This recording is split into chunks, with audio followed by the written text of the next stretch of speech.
Hello, I'm Greg Hart with PSMJ Resources and joined here by Dave Burstein, PSMJ Senior Consultant, to tell us a little bit about the Harrison Assessment, what's involved with it, how it works, and how it can benefit you and your firm. Dave, thanks for joining me.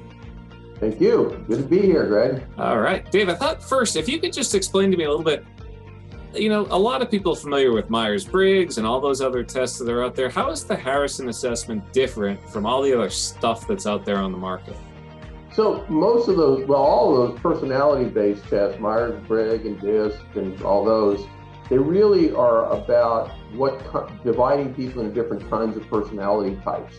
And there's really no right or wrong answers. There's really no one that's better than the other. They really focus on how to communicate with people, particularly if they're a different communication type or a different personality type than you. They're very useful for team building, but they're really not very useful for career development or for screening candidates. The Harrison is really different. What we like about the Harrison is that it's not based on personalities, it's based on competencies.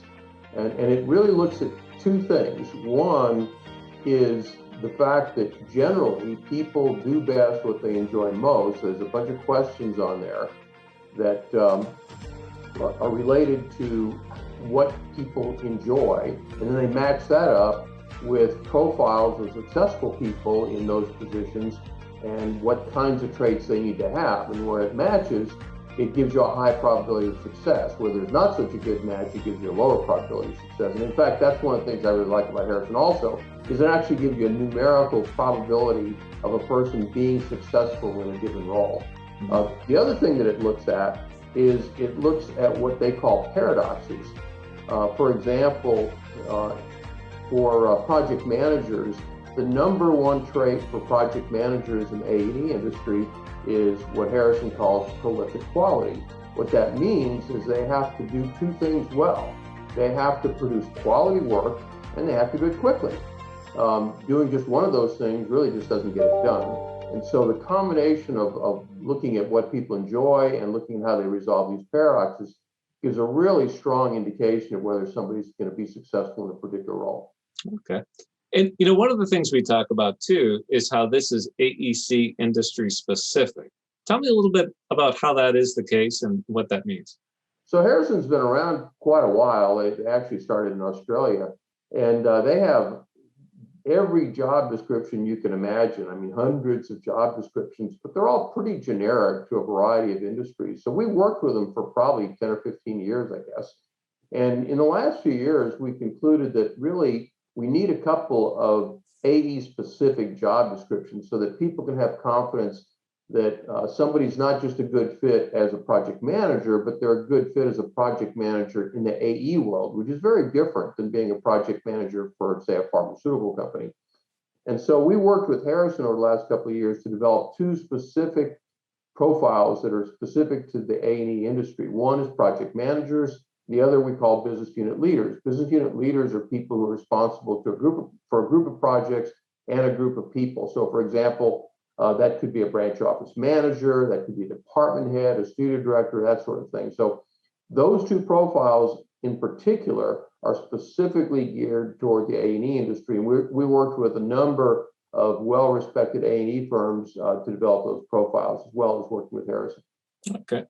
And now, another challenge that a lot of firms have is they have very finite training investment budgets. How does this help with kind of allocating and targeting or refining their training and investment spend?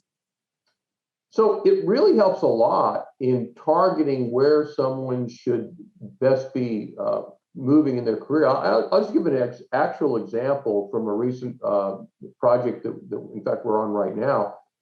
There was one individual who was nominated by their corporate quality director to be his successor as corporate quality director. Well, when that individual took the Harrison assessment, they came out with a very low probability of success in that position. Their strengths just did not match the traits for that position. On the other hand, when we looked at a variety of other positions, the one that we found out had a very high probability of success was project manager. And so now, as a result of that, they're completely re-gearing that individual's training and development program away from moving toward becoming corporate quality director and moving toward becoming a principal project manager.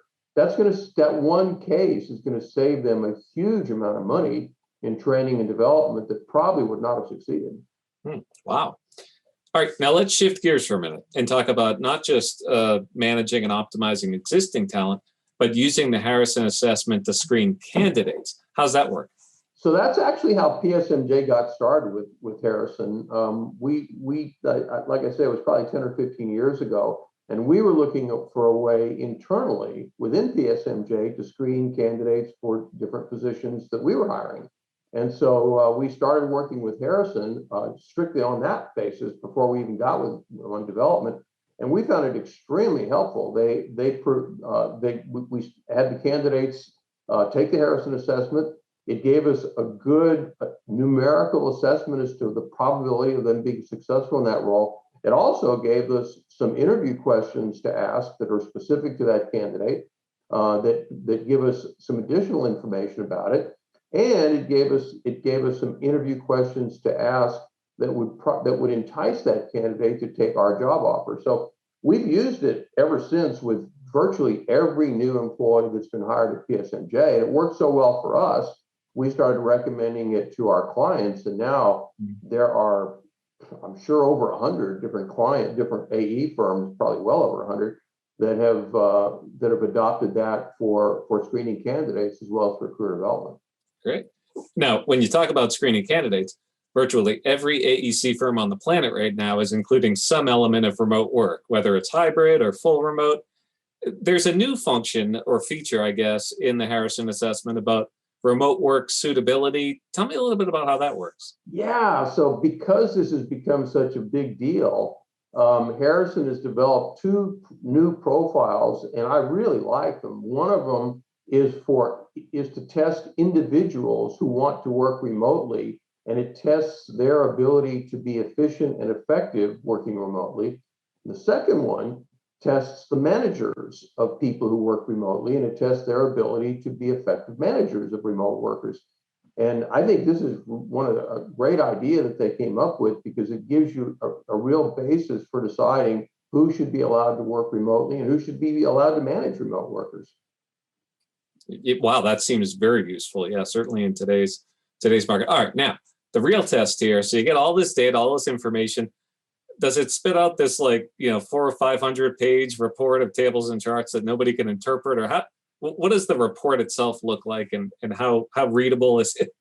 Well, it's not 400 or 500 pages, but it's pretty thorough. It's probably 50 or 60 pages, something like that.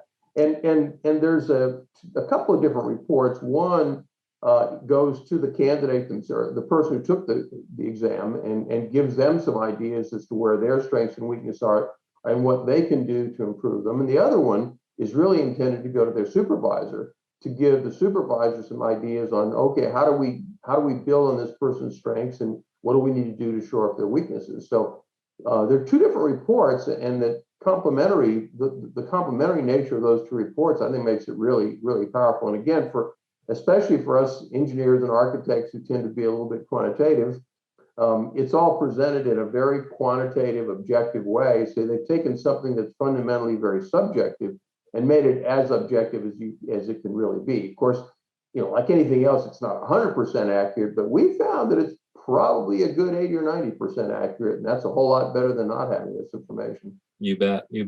If an AEC firm leader is listening to our discussion right now and wondering if this is right for them, how do they figure that out? So we have a sample of these reports, and if you just send an email, Greg, I'll let you to tell where to send the email, but if you just send us an email, we'll be glad to send you a sample of that report. Or if you really want to see how it works, what a lot of people have done is they've taken themselves to see how it works on them, to see how accurately it assesses their capabilities. Word of caution: if you do that, you might want to be careful about that, because the results may be a little bit surprising. I remember when I took it for myself, I was a little bit surprised. One of the things that first of all, I was surprised I didn't have 100% suitability, because naturally, I should have had 100%. Well, I didn't have 100%. It was okay going 100%. And one of the things they marked me down on was handling crisis. And my initial reaction was, well, that's ridiculous. I'm really good at handling crisis. And I thought about it a little bit more. And while I am pretty good at handling crisis, over the years, I've become less and less enamored of doing it. When I was young, it was kind of an adrenaline rush. Well, it's not an adrenaline rush anymore. It's just a pain. And so I don't like handling crises anymore. And that accurately reflected it. So it's pretty revealing, even just taking it for yourself. Yeah, you bet. So absolutely, if you'd like to learn more or view that sample report, best thing to do is send an email to customerservice@psmj.com or go to psmj.com, our website, and you can learn more and download that sample report there as well. Dave, thanks so much. Really useful stuff. Thank you, Greg. Take care.